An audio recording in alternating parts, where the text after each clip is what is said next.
तो 24 घंटे के अंदर खाली कर ले। और मैं फिर कहूंगा कि अगर किसी माफिया ने किसी गरीब की, किसी किसान की, किसी अन्नदाता किसान की, किसी व्यापारी की जमीन पर कब्जा किया है, वे कृपया एक बार खाली कर ले। अगर खाली नहीं किया तो जो उसकी भी होगी उसको भी हम जब्त करके गरीब में बंटवाने का काम कर देंगे।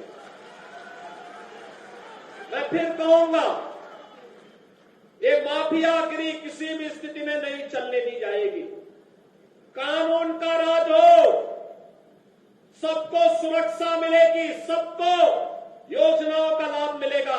लेकिन अगर कोई कानून को ठेगा दिखाने का काम करेगा तो उसका काम तमाम करने का काम भी सरकार करेगी और इसके लिए किसी भी हद तक जाकर के उसके दुस्साहस का जवाब देगी।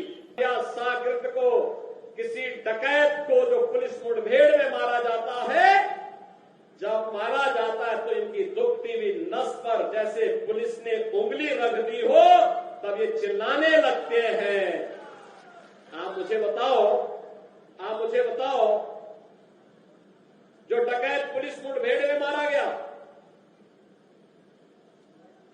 गया, अगर वह डकैत जैसे हथियारों का प्रदर्शन करते हुए डकैती डाल रहा है, वहां ग्राहक भी बैठे हैं, ग्राहकों को खड़ा करके एक तरफ करके अगर गोली मार देता तो क्या उनकी जान को ये समाजवादी पार्टी वापस कर पाती क्या? और वो किसी भी जाति के हो सकते थे।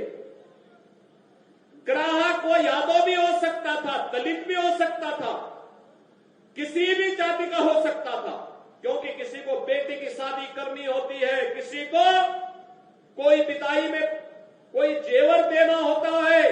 जेवर की परंपरा हमारे इतिहास का एक महत्वपूर्ण कार्यक्रम हिस्सा है, मांगलिक और एक शुभ कर्म का हिस्सा माना जाता है।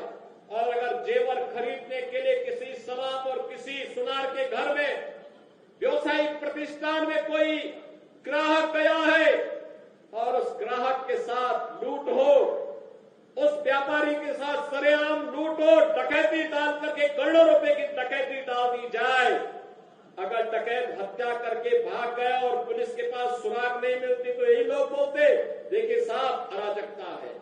और अगर पुलिस ने पकड़ लिया, कार्रवाई कर दी और फिर मुठभेड़ में, आपसी मुठभेड़ में डकैत मारा जा रहा है तो समाजवादी पार्टी को बुरा लग रहा है, कह रहे साहब ये नहीं होना चाहिए था।